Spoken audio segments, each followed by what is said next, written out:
bonna talina kyagabana ojjoteko akadde nga banyazoluteyolalo Allah subhanahu wa ta'ala natondera obulamu ne mawutu okufa. Omubaka Muhammad sallallahu alaihi wasallam bali yakunyonyolako olumala okufuulwa n'olwebba yagiyita nakanti alqabru sekangata mwe bamutadde yagamba sallallahu alaihi wasallam nti awwal manzi ekinnya kabuli kyekinnya mu bifo by'ogenda osooka bimenazil akhira ebikakasiza ddala tyoyolekedde okgenda. Abali bafunye ku passport abali bafunako ku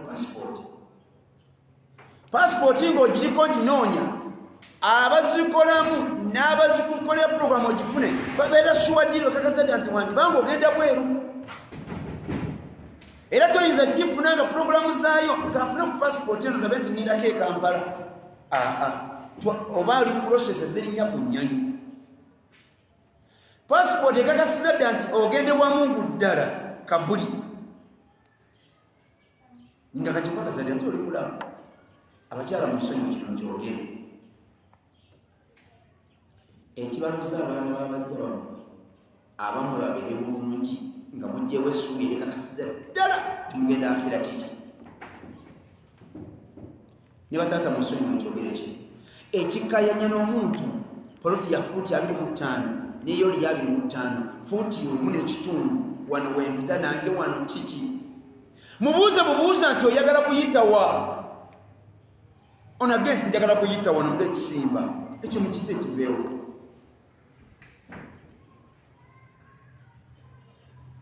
sekankati byonna ebintu byokutandikira ku baana yabirese ndowooza ku kyansi ojagenda n'ebintu bananga okufa kuzibunya ebigambo by'okufa byali biba bingi mu kubinyonnyolako.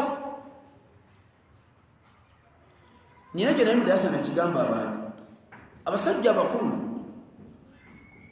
ng'oyambuseemu ku myaka n'abakyala abakulu ng'oyambuseemu ku myaka Allah mwenkanya akupimira ddala n'alumba omutwe gwo n'akupimira ddala n'alumba ekirevu kyo n'akissaamu paakingi. Bwe baba bavuga emmotoka ku makubo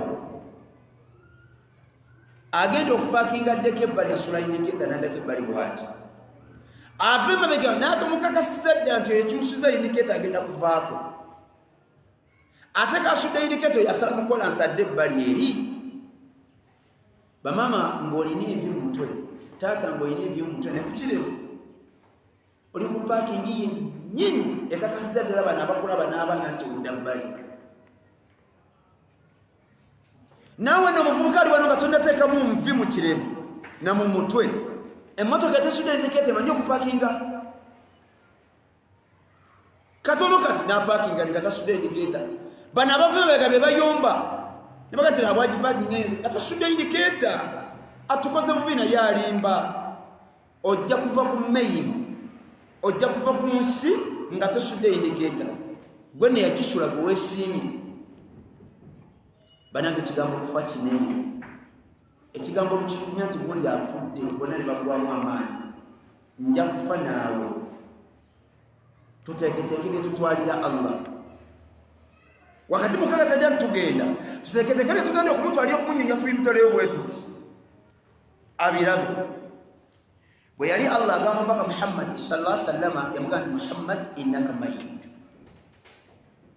wa innahum mayitun nkukakasiza ddala Muhammad oli mufu sallallahu alaihi wasallam na buli agoberera yenna nja mukima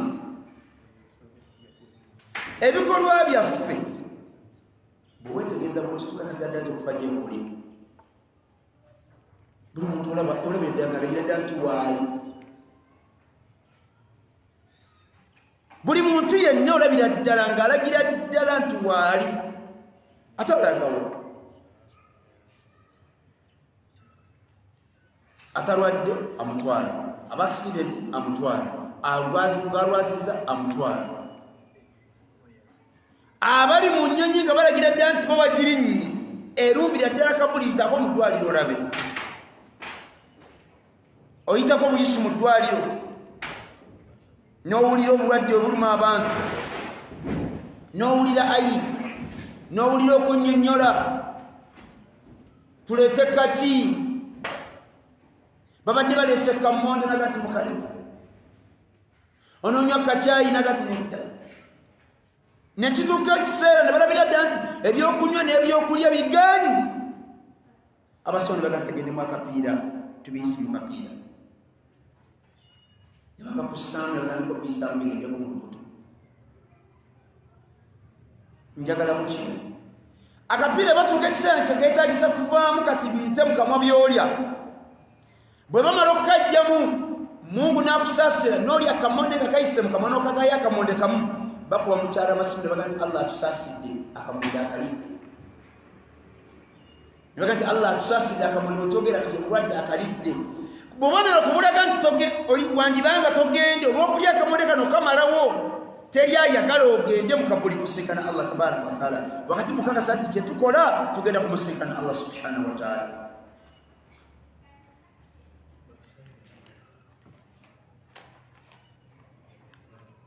baganda bange bataata baliwo ekigambo kyendiko kinene kyekyawula abantu ku bannaabwe kyekyawula abakyala ku babba kyekyawula abasajja ku bakyala baabwe emirirano kyekijawula ku ginnaajo kyekikujja mu efamire kyekikulesa ssente ekigambo kufa allah yatukolera okufanga kunene malakul mautu ng'ebeera bize ekiro n'emisana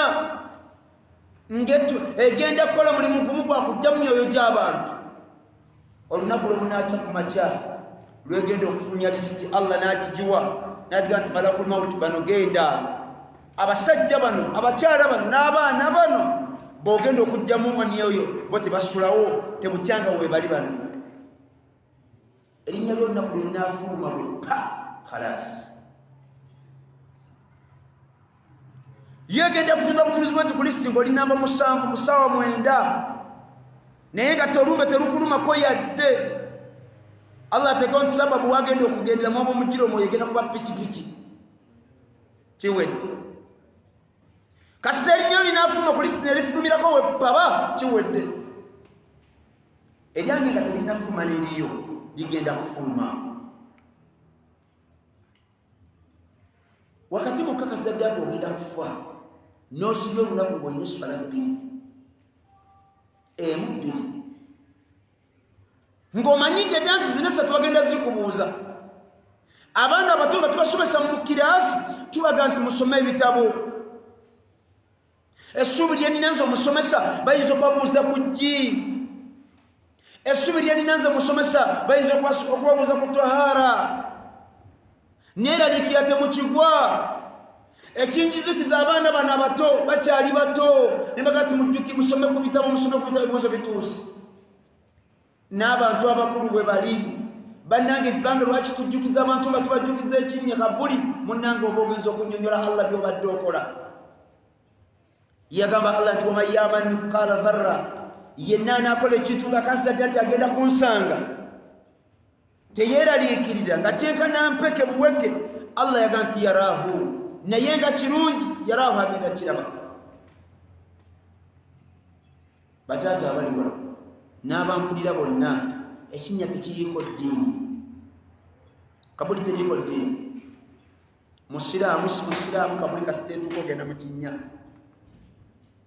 ebinnya byonna betusima ebyakasasiro bakiyita kinnya ebijanjalo mukufa abo mu byalo tugaa nti ebijanjalo genda osiga ebinnya byange ebyebitooke genda osigira ebinnya byange ebyakasooli bwe batuuka ku kinnya kyakabuli ne bagiyita kabuli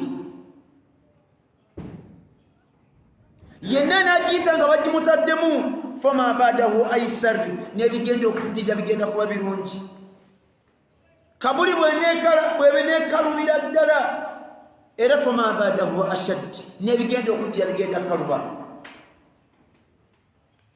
abayizi abali ku pepa bw'ava mu kubala nga kuganye n'oluzungu SST ne science bayizi okakasa ddala nti agudde PhD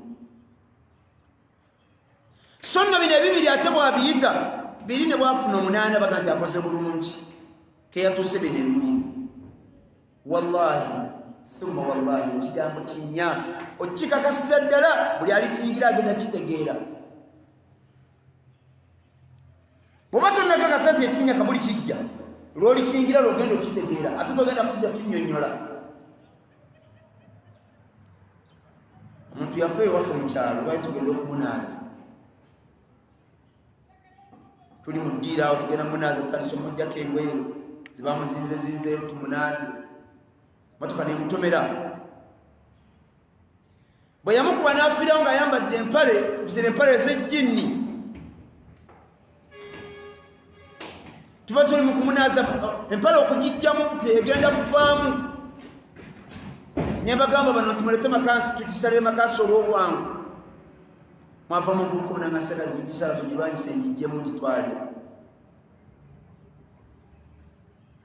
Tugirwanyise ngijjemu gitwale. Yamuga nti empale gyayambadde zino ezisiba tejjavaamu. Nenga nti munyabe mukwatike nkwawaze zijja gisikamu. Ng'ayagala kusika maiti empale naye ebbeera gitwale.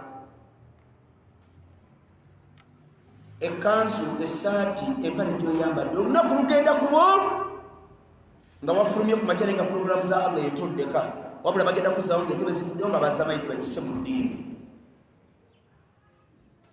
Olunaku lugenda kukya ku makya oyambala awaka oveeyo nga pulogulaamu za Allah zaalina bagenda kudda, naye ng'ekigambo kye bazza bagamba maiti etuusa awaka bagambe nti maiti bagambye basimbudde we bamutomeredde wennyini waazikiridde. Entebe bazifulumye bakusaawo basibe kateni ekyokubeera mwenda kitundu wayingidde ekinnya. Naye ebikolwa byaffe bikakazale ati weetuli baganda bange bato bange bataata bali wano ekinnya kabuli kijja naye emirimu tulina mitono. Ate emirimu gye tugamba nti tulinawokko obwererekifu obugirimu emirimu gyennyini gye tusabye gye twalira Allah ensawo ezi kiro 10 gy'olina ey'emirimu gy'okakasa nti mituufu gy'osuubira nti ogikoze Allah alina ogimaakinga akulage gyakkiriza ne gye yagoba. Bw'amala okukuba nti yakkiriza emirimu owezezza ensawo kiro 10 abakubanja basembere ku kiro 10 nabo basasule, simanyi kinaasigalawo kuve naawe.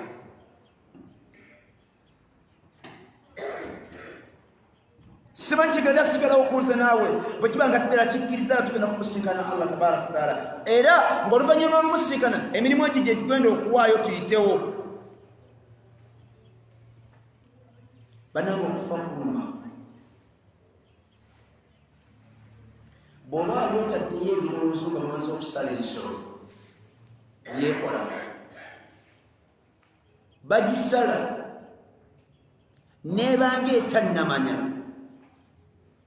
nti bisaliddwa. Ku kyalo waffe yaliyo embwa ng'erya amagi g'abantu ng'egenda neyingira mu nju mpola nga mugenzi n'erya amagi. Kati muliraanwa aliraanye ono nnyini mbwa ng'erya amagi ge yajja essaawa 4 najja n'atuuka ku nnyini mbwa n'amusangawo. Yasanga nnyini mbwa atudde katebe ng'embwa eri wali yeebase mu muti. Namugamba nti nsanyusa okulaba, namugamba nti siri musanyufu sizze nti ndi mugenyi nina bulumi. Namugamba kiki? Namugamba ekinkosa embwa ye eri amagi gaffe. Nnyini mbwa yamuddemu ekigambo namugamba nti tesobola galya.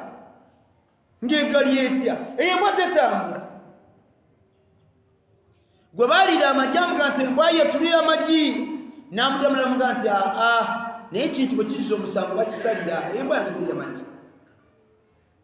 Nnyini magi yadda eka mu busungu n'afuna ekiso.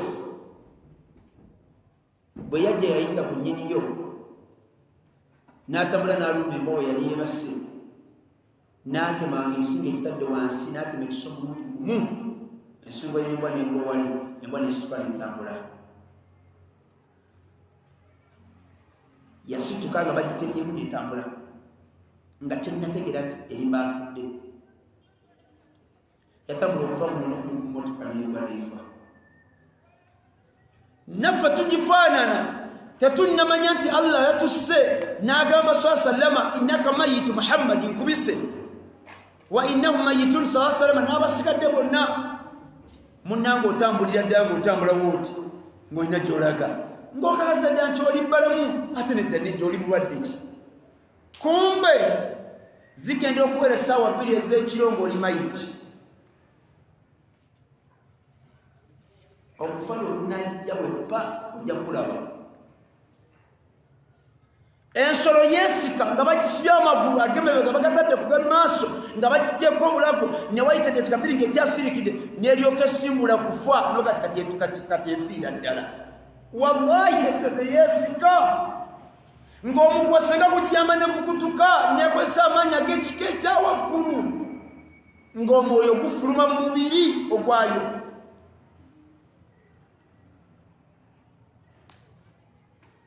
Nabi Muhammad sallallahu alaihi wasallam kafa bil maut ma wa'i okufa kuno okufa kw'omuntu okufa kw'ekisolo kwali mulidde omuntu ekimala n'otali bunyonyo ebirala kyali badde kimalira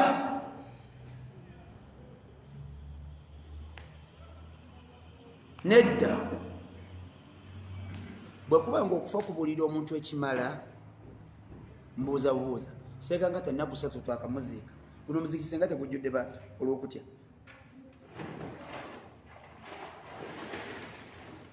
senga ng'okufa kwali kukanga omuntu naye nga kumukangira ddala ng'atya ennaku 3-4 seeka nga taaziikwe senga bali bweru senga beenyiga nga bakyatya kiri n'amadirisa kaŋŋende senga nga teyakafa nga nzisina kye nali nsomye mu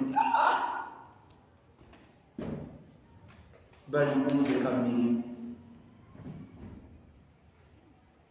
kungolo bagenda okukumanana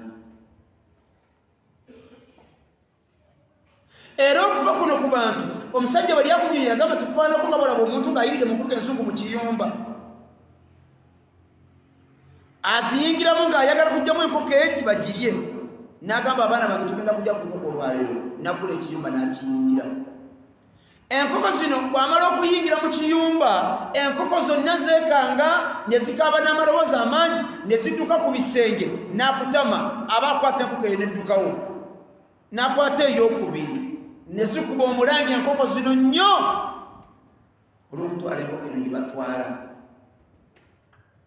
enkoko gye bakutte yeesirikirawo zino esigadde nga bwezikokolikana nnyo ne zikuba omulanga nga temuli erya neegi bw'omala okufuluma n'enkoko gy'otutte n'ogalawo oluki zonna nga zidda ku mutiba nga ziri emmere zonna ogalaolanga bwemu ezeemu kulikayo zonna zirya mmere ziringa zigaba kasita oyo olututte tulina ati gye tulaga ne zitasika bw'oŋonti eno gye batutte tabanga olutuusa eri adda ne zidda ku ccakyo era ogenda okuyimirawo dakika 5 n'olingizaako mu ddirisa mu kamooli mu butimba mwe ziri ogenda nga zonna zirya nga birizibiddeo naye nga zisansamaze zikubye emiranga zikaabye nga batwala eno dakiika 5 ku 3 ng'eri bweri ng'ogaddewo zo zidda ku ccakyu abantu bwe tuli omuntu olumukima ne tukaaba nga tebannemusamuka buli etuleekaana olumusaayo bweppa nogadde ekyo kiwedde mu woteeri gy'osibira nogamba mmere onagisena nagamba nti zimafiiriddwa seekaamu n'amaanyi agali agagenda nga baggwamu amuga nti kino kyebirimu kitwakutera akewera tonterako ngeya bulijjo teekako ewerera ddala kisinza bwetwafiiriddwa seeka lyemmere nga yabunaanyizibwa olaba weyafudde ate osaba mmere nyingi oyongerako nyongere gye walikendeezeza obukendeeza olw'obulumi bw'oli okusinza kweyafudde n'ekitiibwa kye giteekeko ng'ewerera ddala banange okufa kuluma ate okufa kuyina amaanyi naye ogenda kutegeera ddi okufa kizibu nnyo kutegeera ku mukyala tonnaba ku mwana tonnaba muganda wo tewakutegeera ogenda kutegeera bakukimu senga twalina ka chansi nga bwentudde wano mala ku mautu nejjaawo mukifaananyi ky'omuntu n'emputa netudde wali wabweru nenga nti olwotudde nawe kasi mugambe inshallah kumagalibi mukima nedirisa mwaliddeyo mugambe nti ejja mutima muzuuli bamami babireka bategedde betegeke netabula negendo nezijja mpaka assalamu alaykum nsonga tebijjako n'olimbadde manyi muntu malako mawuti engambe muno dirisa yaani newanika egambe abali muzitwala osoma n'omalaku ddala osoma n'omalaku ekisembayo boddukeeka boddoddayo era ojja muno mumuzikiro gati ensange nimbali otuula bwali okusanga okutera Qur'an naye teryamanya era bwe omulala eŋŋambye eti enkya ku ssaawa 10 ekukima ku 10 enkya buli kyonna kyewatwala ku munno nga wabba okizaayo buli kyonna kyewatwala ku munno nga wakaya na bukaya yokizaayo ng'otasa tetende kyogenda naye tukuŋŋaanyiza ebintu nga tetulina gye tulaga wakati mukakazi yadde ntugenda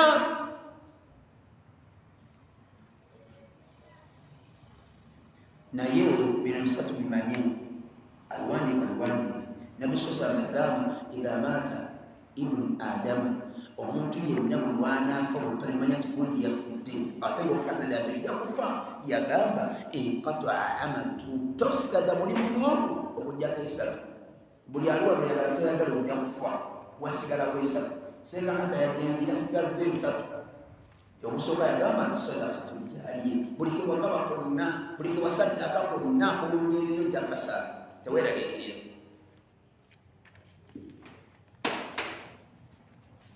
ogwokubinagati awo ilimu yuntafau bihi kyewagenda nosoma nokisomesa abantu nekigasa abantu nakyo ogenda kifuna ali wano ngaomanyi yasabu nakisomese banno teweeragekiro kyekifunamu ekyokusatu kyesembeyo nagati awo waladun salih yad'u lahu oba omwana gwozadde asobola okubaako kyayamba ng'asobola okukusabira teweeraliikira kyekigendo sigalawo abali wano mu nsonyi ne bw'onooba olina yika bitaano ezetta ogenda kugenda bifuna omuntu osigaza 2 Nabbi sallallahu bw'atugambye sadakayo jaaliya eyo togyeraliikira genda gisiya ebbanga lyonna irimuyo gye wasoma teweeraliikira ebbanga lyonna abaana bo gye basoma teweeraliikira ebbanga lyonna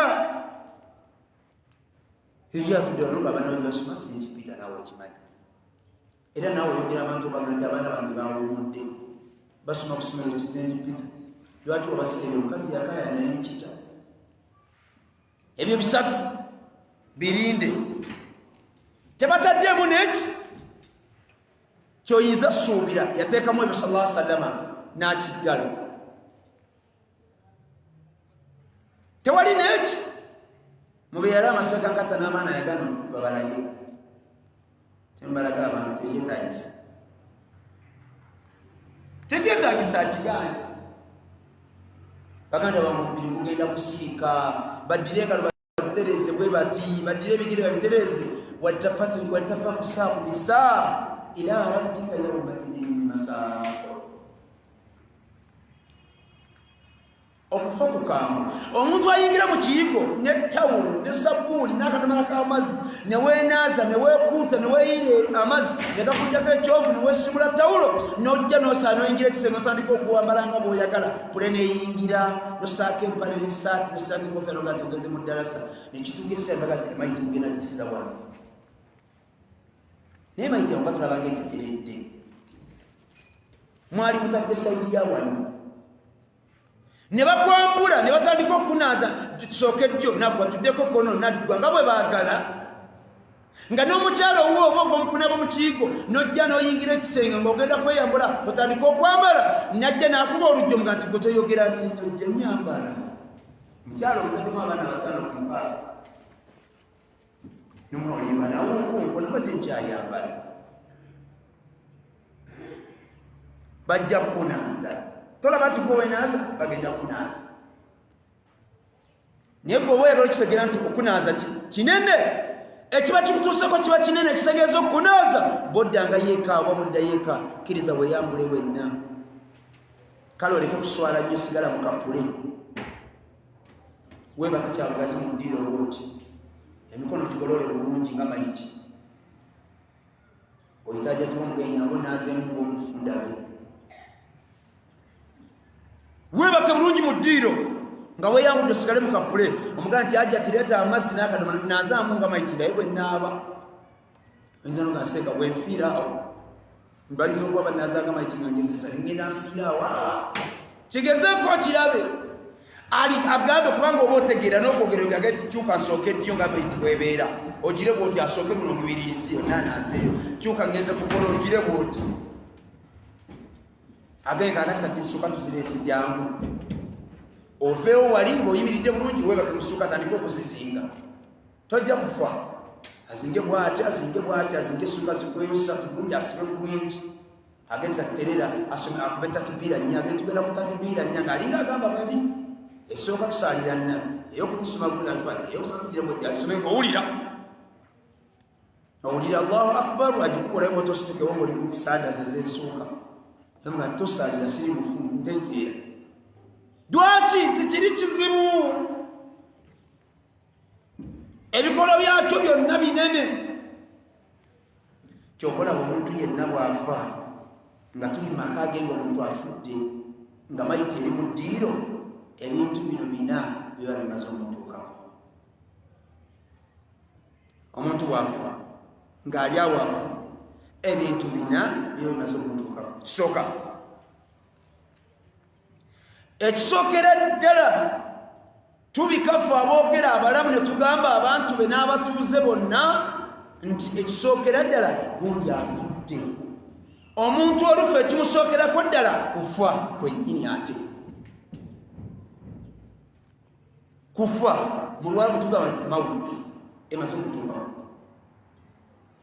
era bwe mba njogera ng'ali wali mu ddiino mbaga nti gundi kati afudde atuukiddwako kufa فأصابت مصيبة الموت amaze okutuukako okufa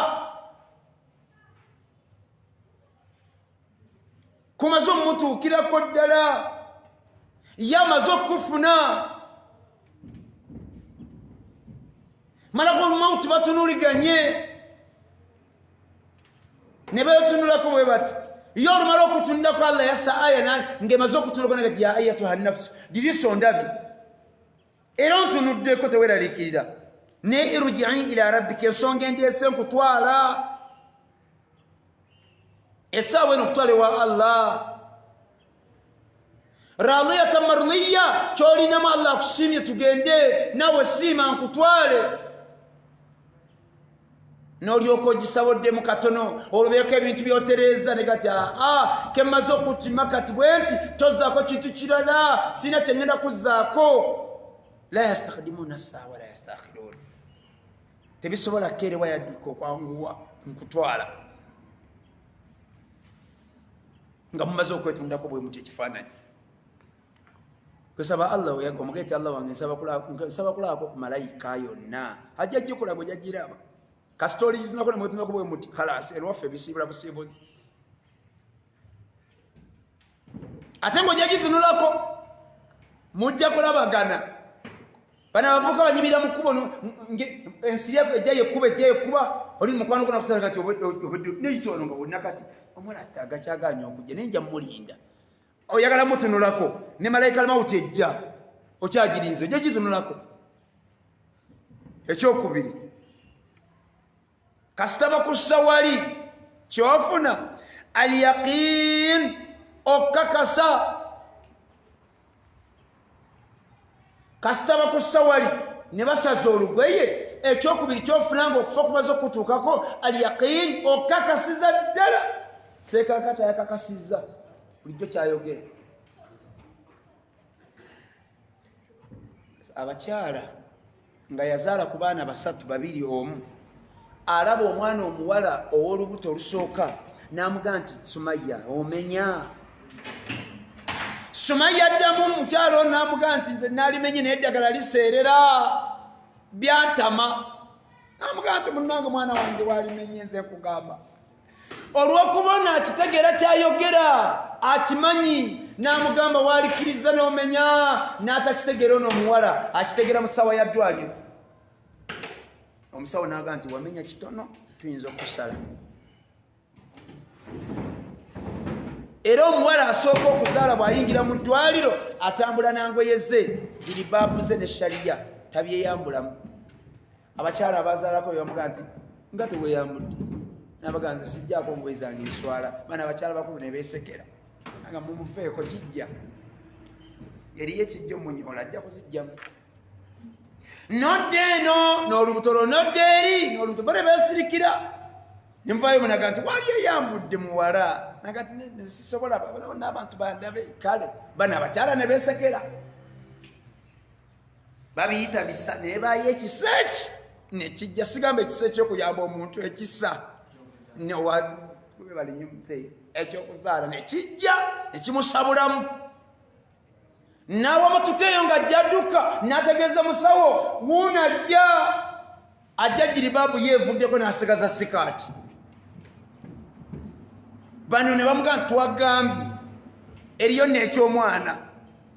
Musawo namuga nti leka tuleeta akajjanja tetwakalaba simanyi bwe mwana asoose kwe kwekoza kuno tuleete omwana tannatuuka ddamu otambule n'okumenya tewamenya olina amagumba geegasi tambula ng'odde eri bw'oti bamugoba ku ddwaliro adde eri mu kkubo ate ye abaga nti omwana azze kumbe tannabaako kisa kyekituuse.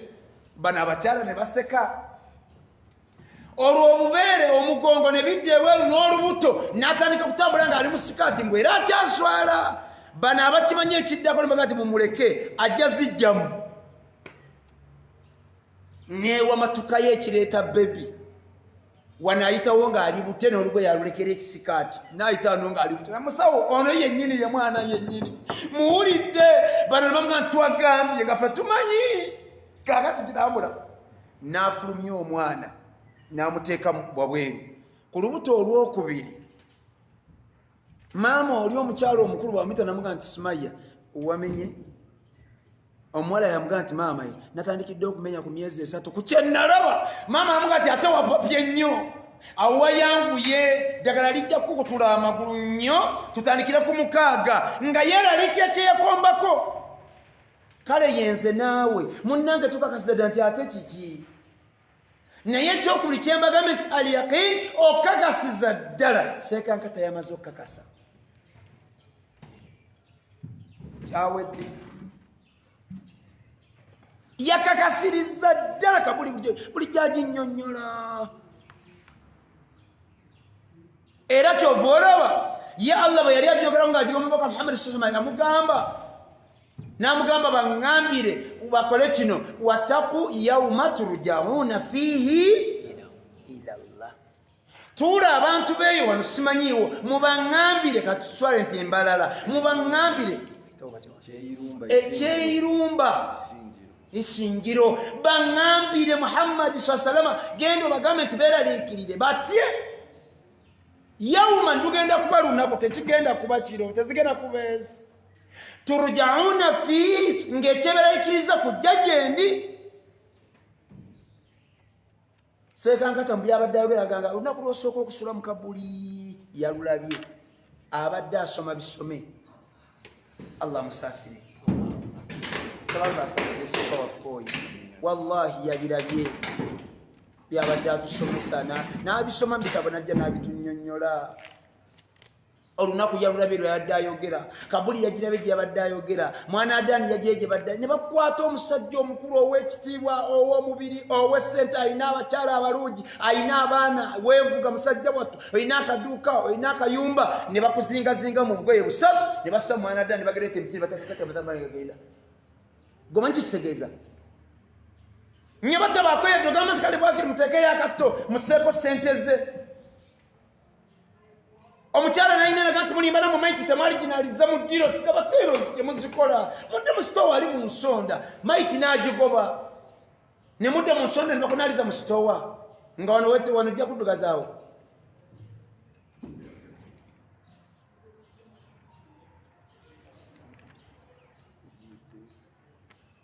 Obudde bangambye buweddeyo katumaleyo ekyokusatu kyetugambe nti omuntu bwafa tugambe ekyokubiri nti yaqin.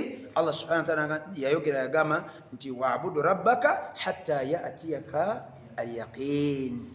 Mumunsinze bwemba omusinza temugayaala temuteekamu ekyejo mpaka lwe munaakakasanga Seekankata bwe yankakasizza byekola eyayavwalako wano wakitegeera nga wazirina bakulaba mu ttawuni omwo ng'otambula ng'otolina adde 10 ezi n'olaba obunyeebwa tosobola kagula atambula banaza bulesi empale eriko ensawo 4 emabega 2 ne wano nsawo n'okwata musomata buli 10 n'eki n'otambula n'oddeka nga buwaze sijja kigaziirako kubanga obudde buweddeyo. Ekyokusatu omuntu kyafuna nga mawutu emaze okutuukako inkatwa amaluhu emirimu gyonna bwe gikoma. Seekankata we yakomye okusomesa kwe okunnyonnyola kwe okupakasa kwe abaana emirimu gyonna we gikoma gigenda kukoma ejange gigenda kukoma emirimu gyo ne bw'onooba okola booda emisana n'ekirongo opakasa ne bw'onooba edduuka ly'oggulawo ku majja bakasitoma ne bayingira mpaka budde kuziba gigenda kukoma. Ekisembayo ifuraaqu okwawukana n'abantu bo olufa munnange abakyala n'obaleka abaana n'obaleka muliraano bonna abantu ne bagandawo bonna n'obaleka n'obavaako n'ekitaawo olwo olunaku lujja oba oyagala oba toyagala.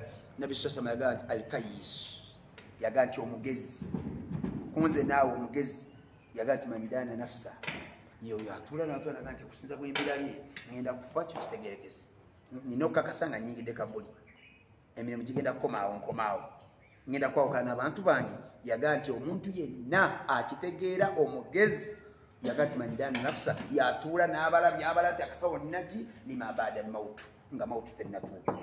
Amanyi Muhammad Burhan Ssentongo. Subhanaka Allahumma bihamdika nashhadu an la ilaha illa anta nastaghfiruka wa natubu ilayk.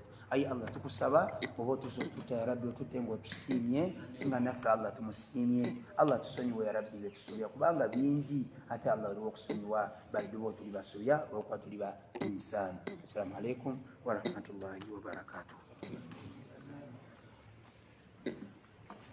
Wa alaikum assalam wa rahmatullahi wa barakatuh. Tumwebazizza mukadde waffe Sheikh Muhammad Ssentongo n'omusomo ogwo gwatusomesezza mu kaseera kano olw'okuba nti twazze kusoma obudde obuddako bugenda kubeera bwa Khamis Musa Kamuli ibn Ahmad. Mumumanyi oyo agenda obbasomesa katumugamba ajje atandika otusomesa biidhinillahi taala. Khamis Musa Kamuli ibn Ahmad agenda kuba akola ki yagenda okubeera nga atusomesa mu ddakiika ezo naye zaalinawo tubeeko ne betwegasa nabyo biidhinillahi taala. Bwagenze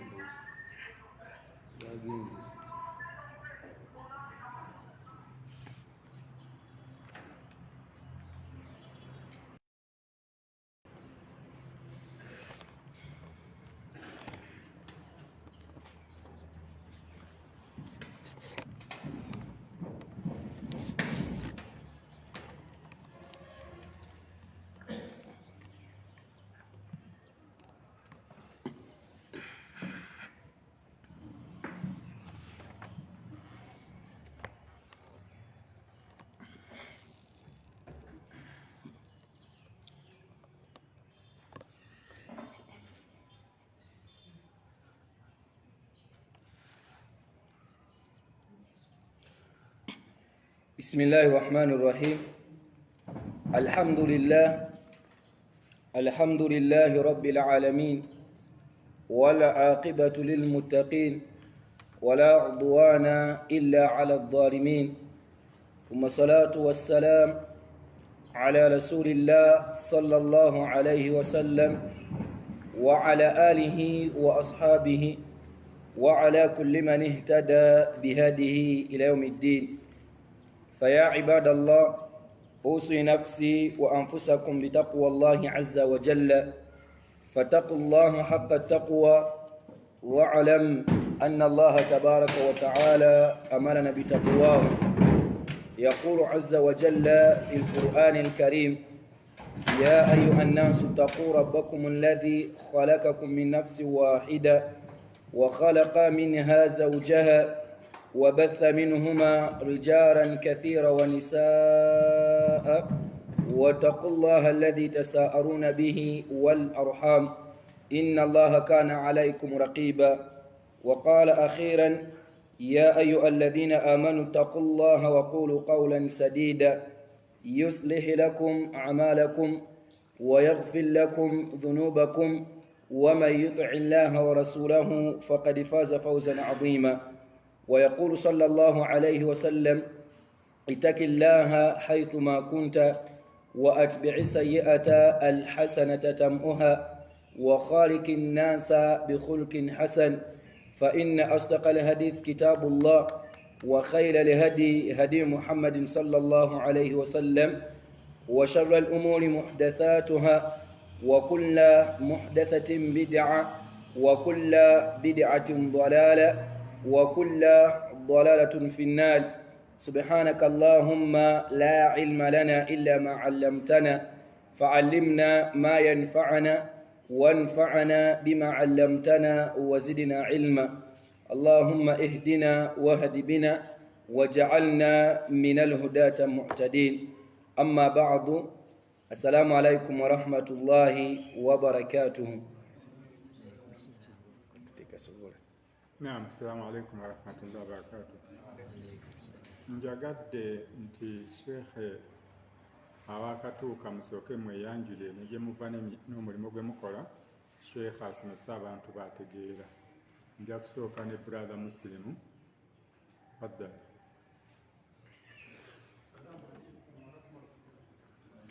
salamu tubaaka.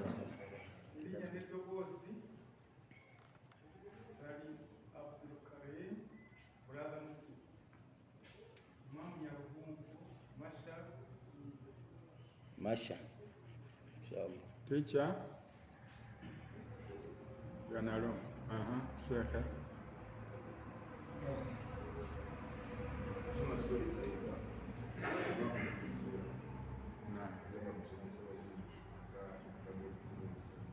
Barakallahu fikum.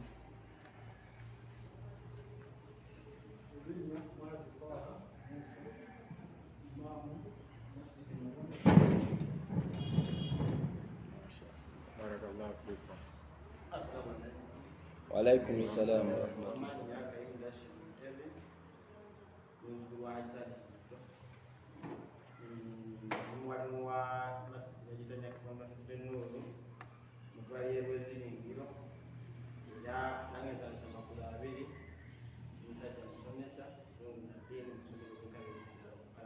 Barakallahu fikum.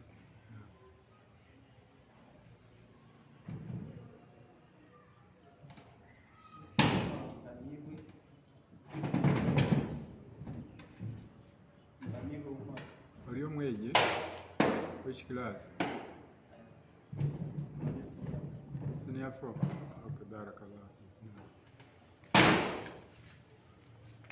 Assalamu alaikum warahmatullahi. Wa alaikum assalam wa rahmatullahi wa barakatuh. Manya nze mambo Faruk ulingali mzima chama hili. Barakallah. Assalamu alaikum warahmatullahi wabarakatuh. Wa alaikum assalam wa rahmatullahi. Amazina ni Raka yenye tebaka ina Abdukarim yenye mwazini wa. Barakallah. Naam, okay.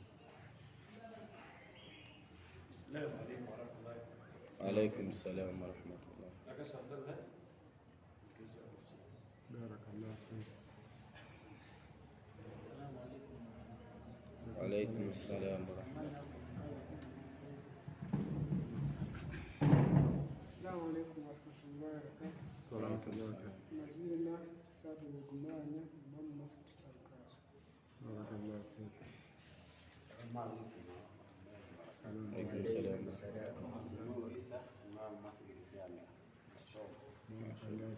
Naam, Ustaz. Assalamu alaikum warahmatullahi wabarakatuh. Wa alaikum assalam. Manya gange, Principal Education Assistant, Sinjuru District Local Government, Deputy Head Teacher, Sinjuru Government. Masha Allah. Senior citizen. Barakallah. Wa alaikum assalam. Assalamu warahmatullahi wabarakatuh. Barakallah fikum. Abantu abakuli mu maaso abasinga ba imaama. So osomesa abantu ng'omanya abantu b'oli nabo kyekibadde kindeese okutangaza inshallah. Naawe weeyanjula.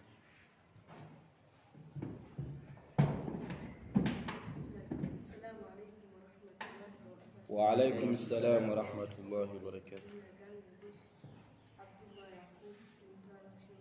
ما شاء الله. الشيخ وحذر موت. ما شاء الله. نعم. السلام عليكم ورحمة الله وبركاته. وعليكم السلام ورحمة الله وبركاته. tumwebaza Allah tabaraka wa ta'ala nanyini matenda amalungi ennyo era amajjuvu ennyo akyatulekedde ekyengera eky'obulamu nga bangi tukakasa nti Allah obulamu abubajjeeko kyengera mu byengera ebyebbeeyi Allah subhanahu wa ta'ala kyawa omwana Adamu naye nga batono abakimanyi nti kya bbeeyi era bangi abagenda okukimanya oba abakitegeera oluvannyuma lw'okubeera nga Allah akibajjeeko n'abalala bakitegeera bamaze gegezesebwa na bulwadde.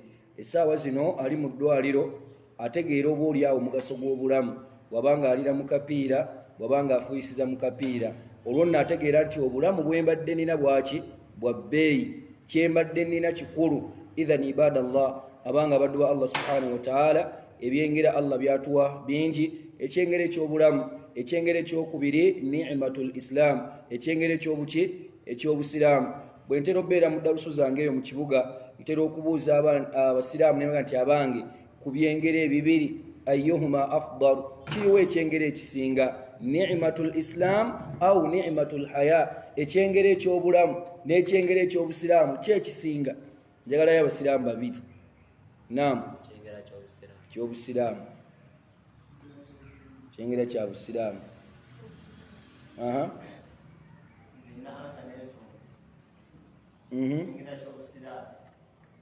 Iyo ansi ejja kumala. Waliwo alina ansi ayawukanako ku yeeyo mba nenyala nfunayo eyawukana ku yeeyo. Naam. Naam. Kale ansa tuziwulidde naye nga nze oba oliawo n'okusinziira ku bujulizi okuva mu Qur'an obusiraamu kyekyengera ekisinga ebyengera byonna.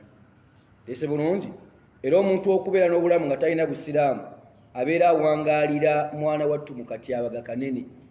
Omuntu okuwangaala n'obulamu yadde bulimu byonna by'ayagala naye ate omuntu okuwangaala oba omuntu okuba ng'afiiridde ku busiraamu kyekisinga okuba nga kyaki kya bbeeyi era kikulu era kyoteekeddwa okusaba Allah subhanahu wa ta'ala abeere ng'akikuwa kubanga kyengera busiraamu tekyenkanika.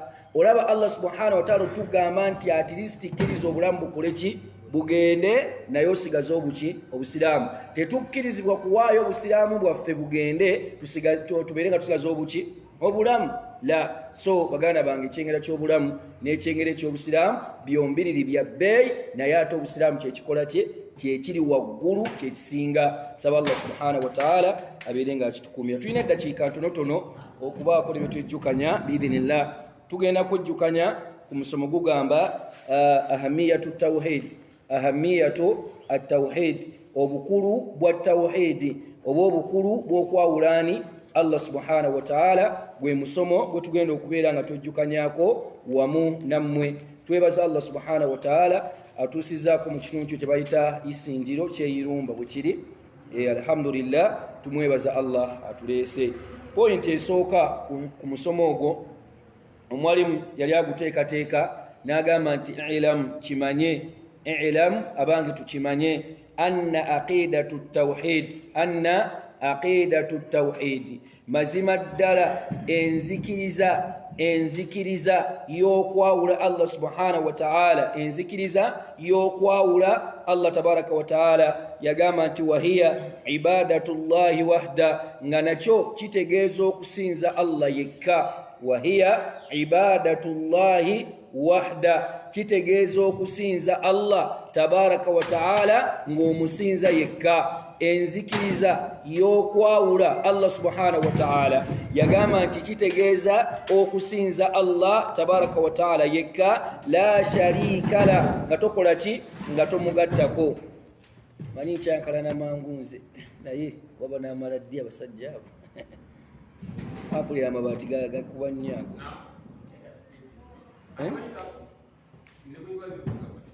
Nanti bwemujja kuwulira naye ate nze bintabula mangu mba sikyabitegeera ndabanga aba bataliiwo. Kale obadde ogamba ki? ka speed kagenze nnyo.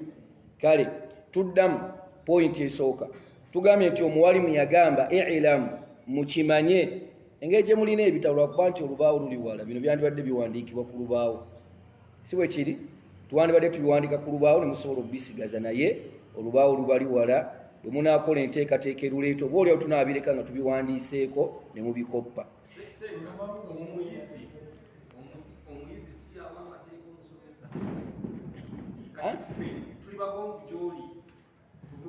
Anti essaawa zino luli wala. Naam, i'lam omwalimu yagamba nti i'lam kolaki mukimanye i'lam mukimanye anna aqidatu tawhid enzikiriza y'okwawulaani Allah subhanahu wa ta'ala yagamba nti wahiya ibadatu llahi wahda la sharika la kitegeeza okusinza Allah tabaraka wa ta'ala nga tumusinza yekka nga tetumugattako kintu kyonna. Tuli wamu? Enzikiriza y'okwawula Allah subhanahu wa ta'ala kitegeeza okubeera nga twawula Allah tabaraka wa ta'ala nga tetumugattako kintu kyonna. Era n'agenda mu maaso n'agamba nti hiya asaasul islam enzikiriza efaanaganako bwetyo omusingi ogufaanaganako bwe gutyo ogw'okusinza Allah tabaraka wa ta'ala yekka nga tetumugattako kintu kyonna. Yagamba nti hiya asaasul islam yagamba nti gwe musingi gw'obuki gw'obusiraamu gwe musingi ogutuddeko eddiini yaffe ey'obusiraamu. Amakulu yenna ateekateeka okuzimba n'okukola obusiraamu bwe ateekeddwa kubuzimbira ku nzikiriza eyo ey'okusinza Allah ng'amusinza atya yekka. Eyo yenzikiriza kwateekeddwa okuba nga bw'atyo mwana wattu gy'alina nga kwazimbira obusiraamu bwe. Ntegerekeka? N'agamba si kyokka wa asaasu ddiini era gwe musingi gw'eddiini yaffe ey'obuki ey'obusiraamu gwe musingi y'eddiini yaffe ey'obuki ey'obusiraamu. Wahiya awwal ma amara Allahu jalla wa ala ekiyitibwa tawhid okwawula Allah subhanahu wa ta'ala kyekiragiro Allah tabaraka wa ta'ala kye yasooka okutulagira kyekiragiro Allah tabaraka wa ta'ala kyakola ki kye yasooka okubeera nga atulagira. Wahiya awwal ma amara Allahu jalla wa ala bihi ibadahu kyekiragiro kyekyo Allah subhanahu wa ta'ala kyeyabeera nga atulagira. Wabayyana subhanahu Allah subhanahu wa ta'ala n'atunnyonnyola. Wabayyana subhanahu Allah subhanahu wa ta'ala n'abeera nga atunnyonnyola annahu innama khalaqahum laha Allah subhanahu wa ta'ala mazima ddala yatonda abantu nga ekigendererwa ekikulu lwaki Allah atonda abaki abantu nsonga ya kusinza Allah nsonga ya tawhid nsonga ya kubeera nga tumwawula owekitiibwa Allah tabaraka wa ta'ala. Aya eno ninamu ku lugezigezi olutonotono. Aya eno nja kubaako gwe ngamba nti eri mu ssuura ki oba oliawo. Allah subhanahu wa ta'ala naam Allah tabaraka wa ta'ala yatugamba nti wama khalaqtul jinna wal insa illa liya'budun. Wama khalaqtul jinna wal insa illa liya'budun. Aya eyo eri mu suratu dhariyat aya 5 barakallahu fikum. Suratu dhariyat aya ya 5 Allah tabaraka wa ta'ala atulaga ensonga enkulu ennyo lwaki twajja mu nsi muno lwaki Allah yatutonda. Abange buli abaako kyakola aba n'ekigendererwa. Omuntu asobola ozimba ennyumba nga z'abapangisa era ng'ayagala abapangisa bajje bakole ki bapangise ennyumba ezo afunemu akasente. Bwe babula asobola okukyusaamu n'aga nti omanyi okusinza nali njagadde bapangisa naye babuze oba bazze naye bantawa tebakola kye basasula n'akyusaamu n'ateekamu enkoko n'alundiramu embuzi. Lwaki? Kubanga ekigenderwa kikoze eki kiganye. Kati Allah subhanahu wa ta'ala ekigenderwa kye yalina mu kubeera nga atutonda si kirala abange kyakukola ki kyakumusinza. Allah tabaraka wa ta'ala yatutonda ng'ekigenderwa ekikulu tubeera nga tukola ki nga tumusinza nga Allah bw'atugambye nti saatonda abantu n'amaki n'amajinni okuggyako ensonga enkulu lwaki natonda ebitonde ebyo lwaki natonda ebitonde ebyo ebibiri. Allah subhanahu wa ta'ala agamba nti yabitonda bibeere nga bikola ki bibeere nga mwana wattu bimusinza. idhan ibadallah kitegeeza nti abanga abaddu Allah subhanahu wa ta'ala tuwefubeko tuwerwaneko tubeere mu abo abasinza Allah subhanahu wa ta'ala nga n'ensinza Allah gy'ayagala ku ffe tumaze okugiraba nti tulina kugizimbira ku musingi ogw'okwawulaani Allah subhanahu wa ta'ala. Omusingi tuteekwa okuba nga kwe tuzimbira okusinza kwaffe Allah nga y'ensonga enkulu lwaki Allah tabaraka wa ta'ala yatutonda tugambye nti kwe kubeera nga mwana tukola ki nga tumusinza n'obujulizi bwe tulabye bwe tugambye buli mu sura eyitibwani Suratul Dhariyat aya 5:6 eyo nno nsonga nkulu. Aya ey'okubiri nayo era tweteeketeeka okwogera essuula mweri. وقال أيضا الله سبحانه وتعالى ناتقامنتي يا أيها الناس يا أيها الناس الله سبحانه وتعالى أغانتي أبانجم موابتي أبانتو يا أيها الناس أبانجم موابانتو فإذا تليبانتو أباليوان تليبانتو يا أيها الناس أبانجم موابانتو الله سبحانه وتعالى يقامنتي اعبدوا ربكم مسينزومتي هم لسوا الله musinze omulezi wammwe Allah tabaraka wa ta'ala. I'budu rabbakum alladhi khalaqakum walladhina min qablikum la'allakum tattaqun. Sura cheyo Suratul Baqara Suratul Baqara aya 10 wanji nyweza ansa yo muganda wa Suratul Baqara يا أيها الناس اعبدوا ربكم الذي خلقكم والذين من قبلكم لعلكم تتقون.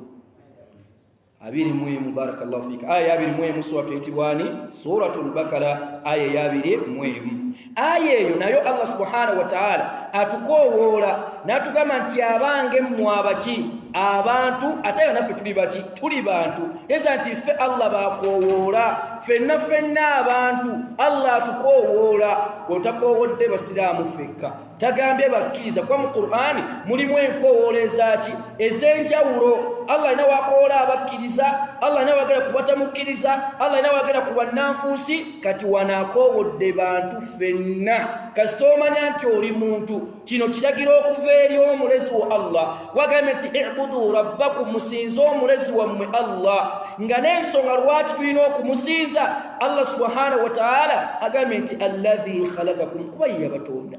Abange wali yatonza atali Allah yatonda ye Allah subhanahu wa ta'ala yagwanira yasaanidde okubeera nga asinzibwa. Allahu akbar. Allah subhanahu wa ta'ala yagamba nti afaman yakhluqu kaman la yakhluqu atonda afaanana n'oyo atakola ki n'oyo atatonda. Katonda afaanana n'oyo atatonda tebakola ki tebafaanagana tebenkanankana. Atutonze ye Allah subhanahu wa ta'ala natutubeere nga tumusinza. Eyo aya yakumeka yakubiri Suratul Baqara aya 2. Aya yokusatu Allah subhanahu wa ta'ala yatugamba nti wama arsalna min qablika min rasulin illa nuhi ilayhi annahu la ilaha illa ana fa'buduni. Eyo sura ki wanji Allah tabaraka wa ta'ala agambye nti wama arsalna Allah tabaraka taga nti saasindika oba saatuma min qablika olubereberye lwo gwe ani omubaka Muhammad alayhi salatu wassalam. Allah mugamba nti sirina bennatuma oba bennasindika min qablika olubereberye lwo gwe nga tonnaba kutumibwa nga tonnaba kujja. Allah yagera ku mbaka Muhammad alayhi salatu wassalam.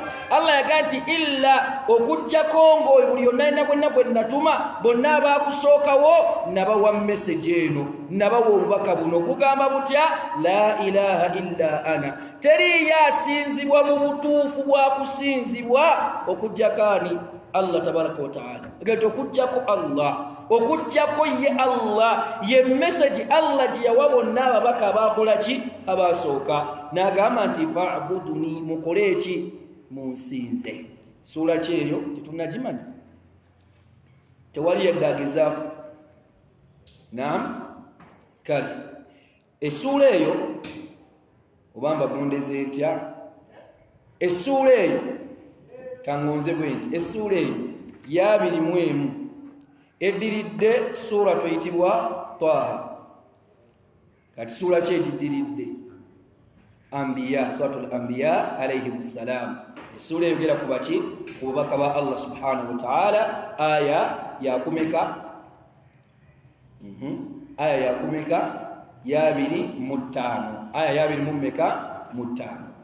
Aya y'okumeka tuyina ku aya yakumeka gyendeeta endala yakuna. Aya y'okuna Allah subhanahu wa ta'ala n'atugamba nti walaqad ba'athna fi kulli ummatin rasula. Allah atugamba nti nasindika natuma mu buli mulembe gwonna omubaka. Fi kulli ummatin rasula. Allah buli mulembe ogw'abantu ogwaliwo Allah yagusindikamu omubaka. Naye omubaka oyo waaki? An'ibudullah. Ng'omubaka oyo kennyini alina okusinza Allah n'okukoowoola abantu bano basinzaani Allah subhanahu wa ta'ala. Ezo aya zetuleeta ziri ku pointi sagala ogyerabire egamba nti Allah yatunnyonnyola ensonga enkulu ku tawhiidi. Lwaki yatutonda? Allah yatutonda kumusinza, era nga n'okusinza okwo Allah kitegeeza okuba nga tumwawula, nga tumusinza yekka, nga tubaako kintu kyonna kyetumugattako. Tegerekese aya Allah subhanahu wa ta'ala nti walaqad ba'athna fi kulli ummatin rasula an i'budu llaha wajtanibu at-taghuti. Allah subhanahu wa ta'ala nti yasindika mu buli mulembe gwonna omubaka at-taghuti, era abeekese beewale at-taghut kullu ma yubadu min dunillah, byonna ebisinzibwa ebitali Allah subhanahu wa ta'ala, byonna tubeere nga tubyesamba. Yesu ati Allah yatuma ababaka, kitegeeza nti ensonga enkulu lwaki Allah yatutuma yakubeera nga tusinzaani Allah subhanahu wa ta'ala. Allah n'agamba nti faminhum man hada Allah wa minhum man haqqat alayhi ad-dalala. Sura kyeyo sura kyeyo walaqad ba'athna fi kulli ummatin rasula an i'budu llaha wajtanibu at-taghut. faminhum man hada Allah wa minhum man haqqat alayhi ad-dalala. Suratu sura ya 16 eddiridde suratu Hijri. Oba kusatu Hijri yessuula eddako eyitibwa ssuula ki? eyo16 mu nsenge kasimukuka mu nsenka ya Qur'an. Ku listi ya Qur'an bweti ebeera ya 16. Ate ndaba mukutte smartphone, simanyi lwaki teziri mu Qur'an. Seeza kukenkuwadde sikandibadde kakulazedde ssuula yakumeka na suratu al-Isra. No, Isra ya 17. Isra ya 17. 16 ebeera sura ki? Suratu Nahl. Aya ya 3 mu mmeka wangi ya 3 suratu Nahl aya ya 3 mu mmeka mu mukaaga. Naam, bwe tweyongerayo mu kulambika ensonga enkulu oba obukulu bw'okwawula Allah subhanahu wa ta'ala, omwalimu yagamba nti walidhalika, n'olw'ensonga eyo ey'okusinza Allah n'okubeera nga tumwawula, kana kullu rasul yalinga buli mubaka yenna, yali mwana wattu buli mubaka yenna Allah gwe yatuma awwal ma yukhatabu qawmahu, ensonga gye yatandikangako, gye yasookerangako okubuulirira n'okutegeeza abantu be Allah byakola ki? Be yamutumamu. Buli mubaka Allah gwe yasindika, ensonga gye yatandikirangako ng'asomesa, ng'akoowoola abantu be, abange yali yakubakomyawo, yali yakubakubiriza kusinza Allah yekka. Neno aya mugenda kwogera gyeri naye kale eri mu ssuula eziwera yo ngenda zibawa. Allah subhanahu wa ta'ala yatugamba nti ya qaumi buli oyo mbaka wa Allah yatuse jali mbaka Allah bwasindise atuse mbantu be bwatuukayo n'agamba atya ya qaumi abange mu abantu bange ngaze nawe nyizo baga nti abange abasiramu ekyeyirumba abaami n'abakyala abene isi ndiyo bye tuli eno sawa zino abange kyatutonza kati nono mbaka Allah atuse gye bali abagamba nti ya qaumi abange mu abati abantu bange abayita abakowola Allah bamutumyemu n'abagamba atya n'abagamba nti ibudullah musinze Allah wa ana aqulu lakum nange kyembagamba ti abange abasiraamu abali eno tuyina kusinzaani Allah tabaraka wa taala ate Allah asinzibwa yekka tagattibwako kintu kyonna abaami n'abakyala mbegayiridde muwangalire ku nkola eyo mubeere n'enzikiriza bwetyo Allah tumusinza yekka Allah tagattibwako kintu kyonna tegerekese aya eyo Allah subhanahu wa ta'ala ngabaka unabagattako na kino ne bagamba nti ma lakum min ilahin ghayru abange temulinayo mulala yenna ateekeddwa kusinzibwa atali Allah message babakowola babategeeza ya qawmi abange mu abantu bange ibudullah musinze Allah malakum tetubamanyiddeeyo mulala teriyo malakum min ilahi khairu teriyo mulala yenna ateeka kusinzibwa atali Allah subhanahu wa ta'ala bwogenda mu suratu eyitibwa al-a'raf aya ya 59 aya y'enkaaga mu ttaano aya y'ensanvu ne aya y'ekinaana mu ttaano message eyo gyaggisangamu ng'ababaka ba Allah bwe batyo bwe batuuka mu bantu baabwe babakoowoola babategeeza message eyo ya qawmi abange mu abantu baffe abange mu abantu bange Allah bantumyemu ibudullah musinzaani Allah subhanahu wa ta'ala lwa bukulu bwa nzikiriza lwa bukulu bwa kwawula Allah tabaraka wa ta'ala oyite tegerekese tugambe nti ababaka ba Allah mu byongera okwoleka n'okulaga obukulu bwa tawhidi kwe kubeera nga ababaka Allah be yasindika Allah be yatuma y'ensonga gye baakulembezanga bwe baatuukanga mu bantu baabwe bwe baatuukanga gye bali nga babakoowoola basinze Allah subhanahu wa ta'ala yekka y'ensonga yali enkulu gye baatandikirangako kitegeeza nti nno naawe oteeka ogisoosowaza imaamu ali wano ensonga eyo oteeka ogikwata n'amavumbavumba ng'ogitegeeza abasiraamu bo toyina gisagisa nkulu kuba yeetandikirwako nkulu nnyo oteeka ogitwala nga nkulu omusomesa ogikubiriza abaana bo omuzadde ogigamba abaana nti abange Allah yasinzibwa yekka abange Allah tumusinza yekka tugitwale nga nkulu nnyo kitegerekese katweyongereyo omwalimu katweyongerayo yali amaliriza ezo aya zatulaze n'agamba nti fahum abaka ba Allah subhanahu wa ta'ala abaka abo Allah beyatuma fahum yabda'una da'awatahum batandikanga da'awa yaabwe batandikanga okukowoola kwabwe omulimu gwabwe ogwabatumya omukulu ogwokukowoola abantu bagutandikanga bidda'awatu ila tawhidi nakowoola abantu bazaawa eri tawhidi eri kwawula Allah subhanahu wa ta'ala ensonga eyo bagitwalanga nkulu ey'okukubiriza abantu bannange teri kyabbeeyi teri kikulu nga kwawula Allah subhanahu wa ta'ala mu Isiraamu omuntu yenna alifiira ku tawhidi alifiira ku busiraamu obutuufu aliba yeesiimye songa khaba wa khasiru alabye nnyo yenna alifiira ku butali busiraamu yenna alifa n'atatuusa busiraamu maaso ga Allah tabaraka wa ta'ala tweyongeddeyo pointi endala eraga obukulu bw'okubeera nti ddala tawhidi kintu kikulu nnyo era kya bbeeyi nnyo yagamba omuwalimu wahuwa awwal arkaanu lislam yempaji y'obusiraamu ekola etya esooka yempaji y'obusiraamu esooka agamba nti kama qaala annabiyu sallallahu alayhi wasallam nga bwe yagamba omubaka Muhammad alayhi salatu wassalam yagamba atya al islam ekiyitibwa obuki obusiraamu kimanyiddwa hadithi erina gyetandikira n'ensagala gigenda mu nnyo biwanvu.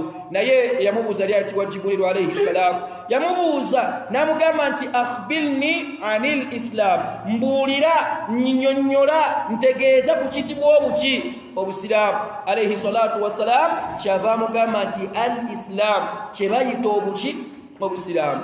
Ekiyitibwa obusiraamu yagamba nti antashhada an la ilaha illa Allah, أن تشهد أن لا إله إلا الله وأن محمدا رسول الله وأن محمدا رسول الله. يمونتو ككسيزا الدلا تري ياسينزبوا مبتوفوا وكسينزبوا وكجكاني الله تبارك وتعالى وأن محمدا إلى مزيم الدلا نمحمد Rasulullah mbaka wa Allah subhanahu wa ta'ala yempaje soka ya tauhidi ya kwaula Allah. Obusiraamu busimbibwa butegekebwa ku musingi omunywevu ogwaki ogwa tauhidi ogw'okwawula Allah subhanahu wa ta'ala. Yenna anaabako omulimu gwakola Allah agukkirize ateekwa okuba ng'omusingi gwe ddala gubadde munywevu, nga ddala musingi gwategekedde ku kwawula Allah we subhanahu wa ta'ala. Tugende mu maaso, yagamba nti watuqimu ssala, n'okubeera nga tukola ki? Nga tusaali ssala, watuutiya zaka, watasuumu Ramadan. Ezo mpaji za buki? Mpaji za busiraamu. Ne bwe yabuuzibwa obusiraamu kye ki, ze yakozesa okubeera ng'akola atya? Annyonnyola alayhi salatu wassalaam. Ne kirambika ne kiraga nti mwana wattu tauhid okwawula Allah yempaji esooka mu mpaji ezizimbibwako obuki obusiraamu. Nekitegeeza nti omuntu asobola kukola busiraamu okuggyako ng'empaji eno ensooka naye gyakulembeza, era nga ne gyatutenga ki? Nga mpaji nkulu nnyo nnyo. Pointi endala yagamba bw'oba otunulidde empaji ezo, yagamba nti fajaala ashahadataini huma الركن الأول من أركان الإسلام. bw'oba otunulidde empaji z'obusiraamu ezo ettaano n'olabanga n'okisanga nga eziyitibwa shahada emmeka? Ebbiri. Okakasa okw'emirundi ebiri kwe kuliwa shahadatu an la ilaha illa Allah wa anna Muhammada rasulullah. Okakasa nti Allah yeyekka asinzibwa, n'okakasa nti ne Muhammad mubaka waani wa Allah alayhi salatu wassalam. Kati Allah oba obusiraamu mwana wattu n'olabanga empaji yabwe esooka mpaji yakwawulaani Allah subhanahu wa ta'ala, na mpaji ya tawhidi yakwawulaani Allah subhanahu wa ta'ala. Nagamba nti uliza na kino kikulu, yagamba nti waqad baqiya an-nabiy sallallahu alayhi wasallam, waqad baqiya an-nabiy sallallahu alayhi wasallam, ummaka Muhammad alayhi salatu wassalam yasigala fi Makka, mu kibuga ki Makka. Yasigala Makka qabla al-hijra, nga tannaba kubanga asenguka 13 emyaka 13. Emyaka 13 yasigala Makka alayhi salatu wassalam. Bwasigala Makka yagamba nti kyekyamusigaza yasigala akola ki? Yagamba nti yasigala yad'u an-nasu ila tawhidillah, ng'akoowoola abantu okubazza eri okwawulaani Allah subhanahu wa ta'ala. Yabakoowoola alayhi salatu wassalam ng'abazza eri okusinza Allah yekka, la ilaha illallah. Emyaka 13 alayhi salatu wassalam ng'akola ekyo, n'agamba nti wa ifradihi, n'okumwawula bil ibada mu kumusinza qabla an tafrida alayhi nga Allah tannaba kumulaalikako.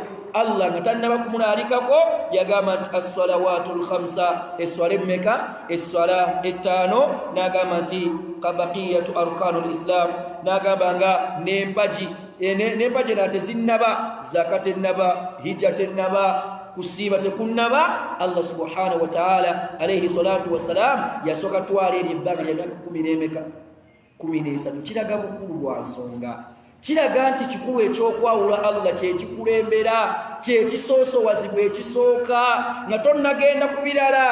Naye kyadinaku nti olwaleero ku mulembe gwaffe gwe tuwangaalirako waliyo abamu ku bantu ng'omuntu agatta ku Allah asamira akola shiriki yeeraguza agenda kubasawo simanyi eno gye bali seeka gye bali abafumu bwe bayita bagendayo balina n'ebintu bye bakola ebyenjawulo abaami n'abakyala nga bagatta ku Allah naye nti obibyokola ng'ogatta naateeka naawe kasita nsaala nga tonna saala kino kyekisooka okutereera kasita ngenda e Makka nedda nnyabo nedda ssebo nga tonnaba kino kyekisooka yensonga lwaki alayhi salatu wassalaamu kyeyatandikirako kyeyasoosa myaka 13 ng'abakoowoola eri okwawula Allah subhanahu wa ta'ala n'okubeera nga bamusinza yekka tegerekese era mu byongera okulaga obukulu bwa tawhid mwalimu yagamba nti walamma ba'atha Muadh alayhi salatu wassalam bwe yasindika sahaba ayitibwani Muadh ibn Jabal radiyallahu anhu ila ahli Yaman bwe yamusindika eri abantu baawa eri abantu b'e Yaman bwe yamutuma alayhi salatu wassalam qala lahum yamugamba kiringa okubeera nti imaamu oba kiringa okubeera nti omukulu w'ettwale Sheikh Yaqub n'abaako abantu basindika abawalimu abali wano naga nti abange mujje tuyinayo darusi gye tugendamu oba ne general basika mugende mukole ki musomesa abantu oba nga ffe bwe twabadde tujja ne soba tugenda ti abange tugende ekyeyirumba kati alayhi salatu wassalam asindika Muadh ibn Jabal radiyallahu anhu amugaa ti genda genda e Yaman naye e Yaman gy'ogenda n'amutendeka n'amulaga biki byalina otandikirako yamugamba ebigambo bino n'amugamba nti innaka ta'ati qauma min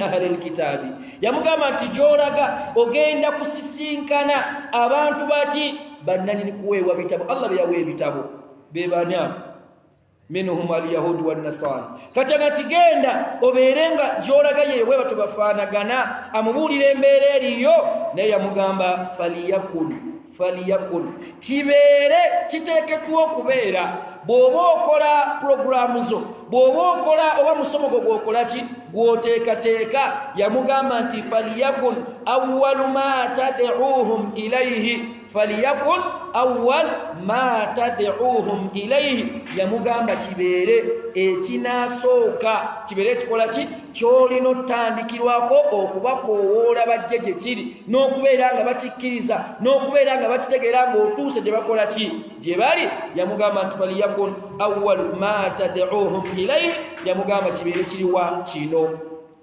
shahadatu an la ilaha illa Allah wa anna Muhammada rasulullah yamugamba nti ekyolina okusoosa kyolina okukulembeza ng'otuuse mu bantu b'e Yamani abo beekugambe nti balimu baki bannannyini bitabo abaweebwa ebitabo yamugamba nti ekisooka bakoowoola eri okukakasa n'okukkiriza nti asinzibwa mu butuufu yaani ye Allah subhanahu wa ta'ala era awo bakakase n'omubaka Muhammad alayhi salatu wassalam rasulullah mbaka wa Allah eyo y'ensonga esooka ekyo ekitandikirwako ekyo kyekisookerwako omuntu kyateekeddwa okubanga naawe okiwa amakulu naawe obeere ng'okitwala nti kyabbeeyi kyankizo ekyokubeera nti abantu bano tubakoowoola tubalambikira tubategeeza ebbanga lyonna ti okwawula Allah kyekikola ki kyekisinga era kyekitandikirwako yamugamba alayhi salatu wassalam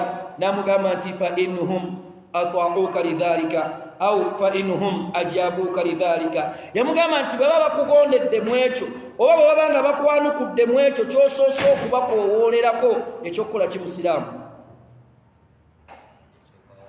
ekyokwawula Allah tabaraka wa ta'ala gati baba nga bakugondedde nga bakitegedde nga bakukkiriza ekyo ne bakyanukula ne bakkiriza nti Allah asinzibwa yekka ne bamusinza ne bakakasa nti ne Nabbi Muhammad alayhi salatu wassalam rasulullah makawani wa Allah yamugamba kati baba nga ekyo bakitegedde ne bakikkiriza yamugamba nti fa'alimuhum kati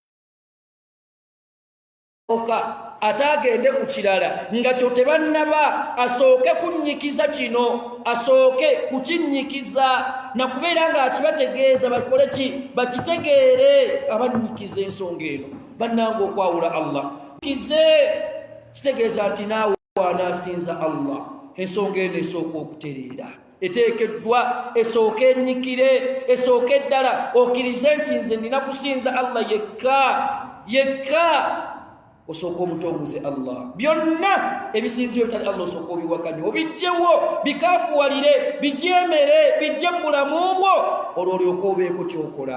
Nogambye nti bw'oba mala okukkiriza ekyo faalimuhum, bayigirize obategeeze anna Allaha aftarada alayhim 5 salawaatu fi lyawmi wa layla. Yamuga kati olubagambe nti Allah yabalekako ki? Essala. Allah tabaraka wa taala yebalalekako okusaala essala mmeka? 5. naye nga tava ku kitegeeza nti esooka ekikulu tawhidi kwawulaani Allah tabaraka wa taala. Bwebamala okutegeera kino olwo nno bajja kusaala, kubanga yenna omuntu anaagaana okwawula Allah ne bw'anaasaala esswala mmeka, ne bw'anaasiiba, ne bw'anaakola emirimu nga miyitirivu nga tayawudde Allah, teriiyo mpeera Allah zagenda kumuwa. Teriiyo mpeera Allah tabaraka wa taala zagenda kukola ki? Zagenda kumuwa, agenda zijjawo. La wallah, talinaayo mpeera Allah tabaraka wa taala zagenda kubeera nga mwana wattu amuwa. Idhan ibadallah, tukyabantu ba Allah subhanahu wa taala okwawula n'okusinza Allah subhanahu wa taala yekka kintu kikulu nnyo, tuteekeddwa okubanga tukisoosowaza. Pointi endala, وهو حق الله على العباد وهو حق الله على عباده وهو توحيد kyekyo ekivunaanwa Allah kyavunaana abatonde be abaddu be bekola ki? Beyatonda. Haqqullahi ala ibadihi wa huwa haqqullahi ala ibadihi. Tawhid okwawula Allah kyekyo Allah nga kikuvunaana buludduwe. Allah kimvunaana okubeera nga nkituukiriza. Allah kyammanja, Allah kyanvunaana. Era omwalimu yagamba nti wa awwal wajibu alayhim, era kyekyo Allah subhanahu wa ta'ala, kyekyo Allah tabaraka wa ta'ala kiyabeera nga mwana wattu wa awwalu wajibu alayhim, Allah kiyabeera nga asooka okulaalika ku baanaadamu. Allah kyasooka okutulaalikako kyakumwawula, kyakumusinza yekka. Allah kyasooka okutulaalikako n'agamba nti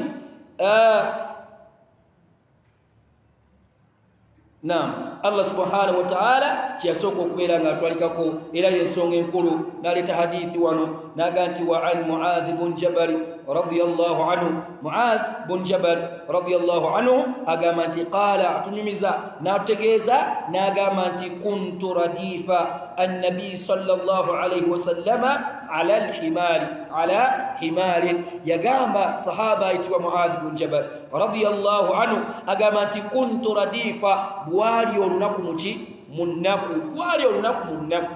Naye radifa annabi sallallahu alayhi wa sallama nga bali nombaka alayhi salatu wa salamu kuki? Ala imari, kuki? Kunsolo. Kuki? nga bw'ogamba nti waliko olumungu otambula ne imaamu, nga imaamu yavuga ki? Piki oba akagaali ng'akola ki? Akutwala oba mu mmotoka. Kati nga beebagadde ensolo yaabwe avuga alayhi salatu wasalaamu, bagenda baliko bameka? 2 ne Mu'adh bin Jabal radiyallahu anhu. Wano nno waliwo ekyokuyiga nti omuntu totambulanga n'omuwalimu okujjako ng'oliko ky'omuyigako.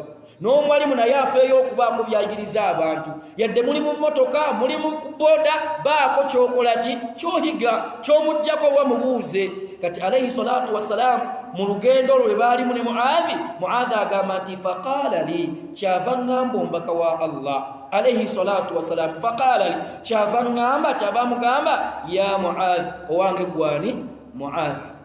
Yamugamba nti ataderi ma haqqullahi ala al-ibadi, ataderi omanyi ma haqqullahi ala al-ibadi, omanyi kiki Allah kyavunaana? Omanyi kiki Allah kyavunaana abaddu be bano beetonda? Omanyi Allah kyabavunaana nga twekeddwa okukituukiriza, nga baaga tebagala balina okukola ki? Okukituukiriza okimanyi. N'akyusaamu n'amugamba era wama haqqullahi ala al-ibadi, omanyi kiki Allah tabaraka wa taala kyalaganisa? Kubanga abamu omwalimu wamumya ngamba toliza agamba nti ate omanyi abaddu kye babanja Allah oba kye bavunaana Allah. tetulina obuyinza obuvunaana Allah wangi kale kyomanyi ki Allah kyategekedde kyeyevunaana Allah ku lw'abaddu be Allah kyeyevunaana kyagenda okukolera abaddu be Mu'adh bin Jabal radiyallahu ta'ala anhu kyava mugamba nti Allahu wa rasuluhu a'lam yamugamba nti wa mubaka wa Allah n'omubaka makulu Allah naawe wemukola ki mumumanyi gwomanyi ti Allah kyavunaana abantu ate gwomanyi Allah kikyakola ki kyeyevunaana ku lw'abantu be bano ku baddu be bano be yatonda kyava agamba alayhi salatu wassalam namugamba nti fa inna haqqullahi ala al-ibad kibanyi fa inna haqqullahi ala al-ibad Allah kyavunaana abantu byakola ki be yatonda yamugamba kimanyi kino kiriwa ayyabuduhu Allah bavunaana okubeera nga bamusinza wala yushriku bihi shay'an ulira Allah kyatuvunaana kigamba kitya ayyabuduhu wala yushriku bihi shay'an Allah tuvunaana okumusinza yekka era tetumugattako ekintu kyonna wala yushriku bihi shay'an tetumugattako ekintu kyonna Allah kyatuvunaana ekyo kyakubeera nga tumusinza yekka tuweewale twesambe okubaako ekintu kyonna kyetumugattako ekyo Allah kyatuvunaana point etegerekeseeyo kyeza nti Allah bwaba kyakuvunaana okituukiriza ddala Allah omusinza yekka ddala Allah tomugattako kintu kyonna si mu bigambo byadde ebikolwa byo togatta ku Allah bw'abantu bagatta ku Allah eitha mu bigambo byabwe mu bigambo ng'ataba kubeera maama oyo nze simanyi gye mnandibadde maama oyo amanye ennaku yange abamu n'abakyanaga nti omwami wange oyo abamu tukagamba nti oyo alinga katonda wange oyo era bwanvaamu mba mpedde bigambo binene tebisaana muntu kubyogera bwatyo Allah abantu abayisirizaako buki buyisiriza n'obaako kyofunye ku ye n'obaako obulungi bw'ofuna so sigamba nti ono naye munafu alinga then namugamba nti wa haqqul ibadi ala Allah ate Allah kyalagaanisa era kyeyevunaana ku lw'abantu bano byakola ki oba abantu bano kyabalagaanisa kyagenda okubakolera Allah kiriwa yagamba nti alla yu'adhiba man la yushriku bihi shay'an alla yu'adhiba man la yushriku bihi shay'an Allah kyeyalagaanisa abaana Adamu kwe kubeera nga tagenda kubonereza yenna alifa mu nsi yenna alimusinkana nga taliiko kintu kyonna kyamugaseeko oyo Allah yeeyamu okubeera nga tajja mubonereza tolaba mu suratu nisa mulimu ayi Allah subhanahu wa ta'ala ngaga nti inna Allaha la yaghfir an yushraka bihi shay'a Allah siwa kusonyiwa muntu yenna aliko ekintu kyamugattako kalikola shiriki n'agamba nti wa yaghfir ma duna dhalika liman yasha naye alisonyiwa omulala yenna alikola ekirala atali ani etali shiriki kale alisonyiwa akoze zambi eddala nga si shiriki tegerekese kitegeeza nti kigambo kwawula Allah kigambo kusinza Allah yekka abange kyabbeeyi abange kikulu abasiraamu bekyeyirumba mukitwale nga kyabbeeyi temukizannyisa temukisaagisa mukisoosowaze mukikulembeze mukikwate n'amaanyi nnyo kuba Allah kyakuvunaana ate Allah n'akulaga nti kyagenda okukolera kwe kubanga tajja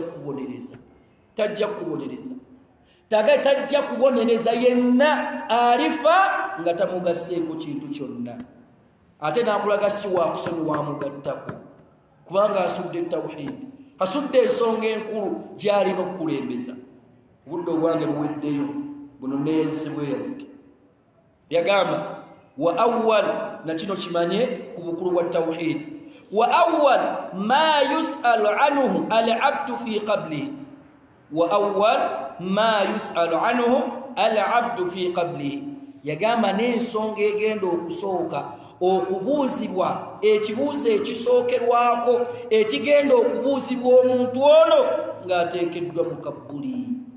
Baganda bange, teri atagenda kuteekebwa mu kabbuli. Nze nammwe tugenda kugiyingira, nze nammwe tuli baakuyingira kabbuli. La ilaha illallah. Bulamu obwo osirikiranga n'obulowoozaako bwobwo. Obeerako mu nsi ng'oli bwomu n'okaaba ebizibu by'okaabira mu dduniya, naye osobola okubira munnaakasimu nga todamba embeera enjala ng'ennuma nyamba, naye wansi ng'oli bwomu. Teri maama, teri taata, teri mukyala, teri wa mukwano, oli bwomu. Mu bibuuzo ebigenda okubuuzibwa ekisookerwako, man rabbuka, man rabbuka, ani omulezi wo? Omuwali bwe yali ataputa ekibuuzo ekyo yagamba nti ayi man maabuduka, man maabuduka, amakulu ani gwe wali osinza mu duniya? Wali osinzaani? Wali osinzaani? Kyekibuuzo ekisookerwako ekigenda okubuuzibwa nga bakutadde mu kabbuliyo, osigaddeyo wekka, osigadde wekka. Kyekibuuzo ekisookerwako. Bakikubuuza, bagenda kikubuuza, bagenda kukimbuuza. Yenna yali asinza Allah, yenna yali omunywevu, omunywevu. Kintu kye yagamba Allah subhanahu wa ta'ala, suratu Ibrahim basilabidde. Allah tabaraka wa ta'ala agamba nti yuthabbitu Allahu alladhina amanu bil qawli thabit fil hayati dunya wa fil akhirah. Allah subhanahu wa ta'ala agamba nti anyweza abaddu abo abanyweza n'ekigambo ekinywevu. Bw'otuuka mu tafsiri bagamba ekigambo ekinywevu kiriwa? Qawlu la ilaha illallah. Bonna abaginywererako, bonna abakikakasa nti Allah yasinzibwa yekka, ye mutuufu w'okusinzibwa Allah, ne bamusinza yekka, Allah agenda kubanyweza, Allah agenda kubanguyiza. Bababuuze banukule Allah abanyweza bulamu obw'edduniya. Yagamba omu kubavuluza ayitibwa Katada, yagamba nti amakulu Allah abanywereza ku mirimu emituufu mu dduniya, wansi wali Allah n'abanyweza n'abawonya ebibuuzo by'omukabbuli. Allah n'abawonya ebibuuzo by'omukabbuli wakati nga babuuzibwa kajjojjojji w'ebibuuzo nga bababuuza. Akubuuza tomumanyi tomulabanga, ye malayika bagamba ŋŋambi bagikubuulira. Man rabbuka, ani gw'obadde osinza. Kyekibuuzo kya tawhid kwawula Allah subhanahu wa ta'ala. Eddakiika endala tukyalinoze tulimuliza kweyazika bweyazisa, tugenze ku pointi endala. Wa huwa wasiyatu almursalina. Tawhid okumanya nkulu. Wa huwa wasiyatu almursalina, kyekiraamo ky'ababaka ba Allah kye baalamiranga abantu baabwe. Naawe omuzadde kitwale nga kyankizo nga kyabbeeyi. Okulaamira abaana bo, omukyalo kiraamira bbaawo, omusajja kiraamire mukyala wo, n'ow'omukwano tomwerabira. Mugaye nti abange kyembalaamira kwawula Allah, kusinza Allah yekka, temugatta ku Allah, temweraguza. Wuliriza tukomyewo. Aya eno muli bakumbulira essuula mweri, kubanga eri essuula siyeewala. Allah subhanahu wa ta'ala yagamba nti wawassa biha Ibrahimu banihi wa Yaqub ya baniya inna Allaha astafa lakum ad-dina fala tamutunna illa wa antum muslimun. Sura kyeyo wanti suratu Isra, Nisa nedda, suratu Nisa. Suratul Baqara aya 13 mubbi. Allah subhanahu wa ta'ala agamba nti wawassa biha kyekyo n'akiraamira ekyo. Bw'olaba aya eri waggulu awo, Allah subhanahu wa ta'ala yagamba nti Allah atubira ku nabbi wa Ibrahim alayhi salatu wassalam, idh qala lahu rabbuhu aslim. Allah nga nti kola ki? Siramuka. Qala aslamtu li rabbil alamin, nagati nsiramuse newaddeyo. Kino kye yakkiriza, kino ekyokwawula Allah bwe yakikkiriza, Allah tabaraka wa taala atugamba nti Ibrahim kyamukwatako yakitwalanga kikulu. Allah agamba nti wawassa biha Ibrahimu banihi wa Yaqub, bannabi ba Allah babiri bano. Ibrahimu alayhi salam yali musajja ayawula Allah, ne Yaqubu alayhi salam naye bwatyo. Kati batwala kino ekyokulamira abaana baabwe, batwala kino Allah kye yabalagira ekyokumwawula nga kikulu nnyo, ne bakiramira ezzadde lyabwe. Babagamba batya? Babagamba nti ya baniya, abange mmwe abaana baffe, ya baniya, batabani b'obakowoole, bawala b'obakowoole, baganda b'okibagambe naye abakowoola. N'abagamba atya? N'abagamba nti inna Allaha astafa lakumud diina, baganda bange Allah yatusitulirayo eddiini. Allah aliko eddiini gye yatulondera, gye yatusiimira. Enzikiriza Allah gy'atwagala tubeereko yeriwa ya Busiraamu. Ne babagamba tubalambira fala tamutunna illa wa antum muslimun, temutuukibwangako okufa okujjako nga muli basiraamu. Nga muli baki? Muli basiraamu.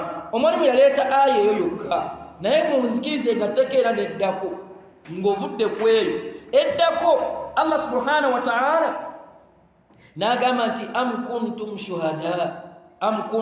shuhada id hadara yaquba almaut. Allah subhanahu wa ta'ala nti oba mwabiwulirako bino, oba mwakakasa mwaliwo temwaliwo, ne Allah akitubuulira ki ekyaliwo. Di id hadara yaquba almaut, Yaqub alayhi salam Allah bwamutuusaako ki? Okufa nga kumusemberedde. Ali mu kaseera akasemba yaawo, ali mu kaseera akatali kangu, anaatera okusinkana Allah. Idh qaala albaniyi, yagamba abaana be, yabuuza abaana be ekibuuzo kino, n'abagamba nti ma ta'buduuna min ba'di, muli bakusinzaani oluvannyuma lwange wendi. Kubanga abazadde bano abaatukulembera baali bavunaanyizibwa, baamanya kiki ekikulu ennyo, nga tebennaliikira abaana bange ngenda baleka ntya, abaana bange bagenda kukola mulimu ki, bagenda beeyaliikira kimu tawhiidi ono, banaasigala ku Busiraamu, banaasinza Allah yekka. Nabaga nti ma ta'buduuna min ba'di, mugenda kusinzaani oluvannyuma lwange, mugenda kusinzaani oluvannyuma lwange. Baayanukula ne bamugamba qaalu na'budu ilahak, tugenda kusinza oyo gw'obadde osinza omulezi wo, si gwe wekka, wa ilaha abaika Ibrahimu wa Ismail, oyo gwe yasinzanga Ibrahim ne Ismail wa Ishaqa. Nani? Ne Ishaqa yaliwo oyo ilahan wahida, oyo ali atya? Ali omu yekka. Ne mugamba nti wa nahnu lahu muslimun, era oyo gwe tukakasizza nti ali omu yekka, naffe tusiramuse twewaddeyo gyali Allah, tugenda kumwawula. Omuzadde agenda ova mulamu ogw'ensi ng'abaana bamuwadde essuubi, bamukakasiza nabo bajja kubeera ku tawhid, nabo bajja kwawula Allah tabaraka wa ta'ala, nabo baakusinza Allah yekka, bagenda kusinza Allah yekka. Ababo olina ssuubi ki gye bali? Ababo osuubira nti banaasigala ku mulamwa gw'okwawula Allah subhanahu wa ta'ala amla? Oba nedda olina essuubi osuubira gye bali okubeera nti bajja kusigala nga basinza Allah? Gye tuwangaalira bangi tubalabako, bakitaabwe baali basajja basiraamu, bannyaabwe baali bakyala basiraamu, naye ng'omwana omu atagala kumanya. Abamu baakola dda kereziya kyaki, baana bawala baafuuka basumba, baafuuka bapasita, abamu baakola amasabo, abamu bali South Africa bafeera bantu bali baava dda ku Busiraamu. Kati bano beeraliikiriranga, abamu bava ne balangirira nze nalaba omusana naye ng'alokoka mutabani wa Hajji. Kati bano baabitya, mutabani wa Imaamu ng'ava ku Musiraamu batya. Ati abaana baffe bano, ezzadde lyaffe linaabeera ku Busiraamu, linaasigala ku Busiraamu. Suratul Bakara aya zino nga bwe ziri, naye ate bodda waggulu waazo. Ibrahimu alayhi salatu wassalam yasaba Allah namugamba nti rabbana waj'alna muslimaini laka wa min dhurriyyatina ummatan muslimatan laka wa arina manasikana wa tub alayna innaka antat tawwabur rahim. basaba Allah mukama wange Ibrahim yali ne mutabani we Ismail naga nti rabbana waj'alna muslimain laka Allah tufuula abasiraamu abameka ababiri tufuula abasiraamu ababiri ye nani Ibrahim ne mutabani we abeere ku busiraamu alayhi salam Ibrahim yali musiraamu ayawula Allah mutabani wa Ismail ne abeera ku buki ku busiraamu Ibrahim teyabira bazzukulu naga nti wa min dhurriyyatina n'abazzukulu bano Ismail ono baalizaala nabo Allah bateeke ku buki bateeke ku busiraamu babeere ku busiraamu ummatan muslimatan laka abakola obusiraamu ku lulwo abeewaddeyo ddala nga baki basiraamu fe obusiraamu butuluma olwaleero fe olwotutwala nti obusiraamu kyabbeeyi oba nedda olina akadde omuzadde kootuulako n'abaana bo n'obagamba ebikwatana ku busiraamu olina akadde kootuula nga nti baana bange obusiraamu nga bwolaba mufuna obudde abazadde mufuna obudde n'ogamba omwana wange soma tuzanyisa kusoma bw'onoogaana okusoma mu maaso eyo ojja kwejjusa si bw'omugamba so nga okusoma okwo yejjusa ne bikoma wano saata waliyo okwejjusa okubi okw'okugayaalirira obusiraamu mutuuzo gwe nti mwana wange kisooka obusiraamu kyabbeeyi tokuzanyirangako ekyokubiri mwana wange swala togirekanga tulekanga essala omuntu mubi nnyo aleke essala kimulaamire kimutegeeze akimanyi obudde ndabweyazise mukkirize tebiggwa sobodde gumalayo okusoma nsembeyo pointi eno yagamba wakana annabiyu sallallahu alaihi wasallam yali wakana annabiyu sallallahu alaihi wasallam yali ombaka wa Allah sallallahu alaihi wasallam yuallim ghilman yayigirizanga hatta n'abaana abato abavubuka abato teyabeera biraga ku nsonga ya tawhid agamba nti yabayigirizanga ghilman as-sahaba abamu ku basahaba nga bakyali muki mu myaka egy'obuto mu myaka nga bavubuka bakulaawo balehezi bato yabayigirizanga ki at-ta'alluqa billahi wahda okubeera nga at-ta'alluqa beekwata billahi wahda kwani ku Allah subhanahu wa ta'ala okubeera nga beekwata ku Allah subhanahu wa ta'ala yagamba omuwalimu duna ma siwahu balekeyo byonna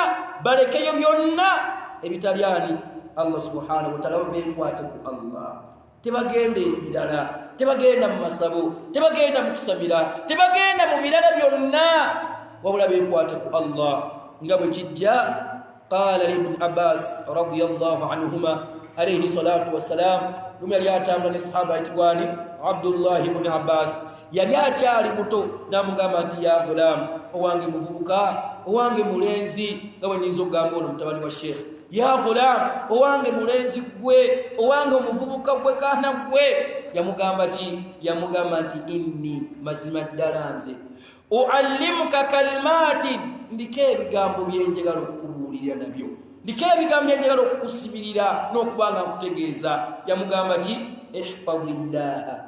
ihfadillaha emwe nti weekuumire ku Allah wenywereze ku Allah gwabigamba muto akulenga amanyi Allah yani akulenga ategeera nti bw'aba alina Allah ali ku safe side ihfadillaha yahfaduka nawe Allah ajja kukuuma nawe Allah ajja kutaasa ihfadillaha yamugamba nti naddamu nakimukuta weekwate ku Allah tajiduhu tujahaka Allah subhanahu wa ta'ala buli lwona omwekuumirako ajja kukubeera mu maaso awo weekuumire ku Allah wenywereze ku Allah subhanahu wa ta'ala namugamba nti idha sa'alta fas'alillah idha sa'alta bw'obanga oliko ky'osaba fas'alillah kisabani kisabe Allah abimulaamira alamira sahaba ayitibwa Abdullah ibn Abbas radiyallahu anhuma amulamira ngati bino bimanye ihfadillah wekumire ku Allah ne bwoba wanika mikono bwoba oli wakusaba fas'alillah saba Allah mwalimu wangu asomera keye bweru musajja omwajja n'ebisente sente ng'agaba sente agaba onaawulya woli byoba batomutuukira abawa n'obaawo omuvubuka anonyeza ogamuno omuvubuka ono omwana omutono ye neyabemba ddala naga sijja kujja era nti gwe lwaki tojja abantu mbawa ssente bajja buli omu amuwa namugamba nti nze nina Allah wange kati lwaki oyagala ndekewo Allah nsabemu nze ngenda saba Allah ojja kujja bwe bato bwe baali nga bategedde Allah balina Allah efadillah nabwo kiba kyobusiraamu amugamba nti Allah mugagga wali asinga Allah omugagga naye nti afuna wuzu osabe Allah n'agamba ne bwe bagaye tugende wali eri embalala mu tawuni tuve eyisingira eno wekyeyirumba tugende embalala manyiyo omugagga kyomumanyi nti awayanguwa ne sente azeewola ng'agenze olwo naye Allah ye mugagga teri amwenkana teri yalimwenkana teri yali musembera yadde akatini bwekati ate ng'obugagga buti bugenda kuggwawo bw'oba oli wakusaba fasalillah namugamba wa idha sta'anta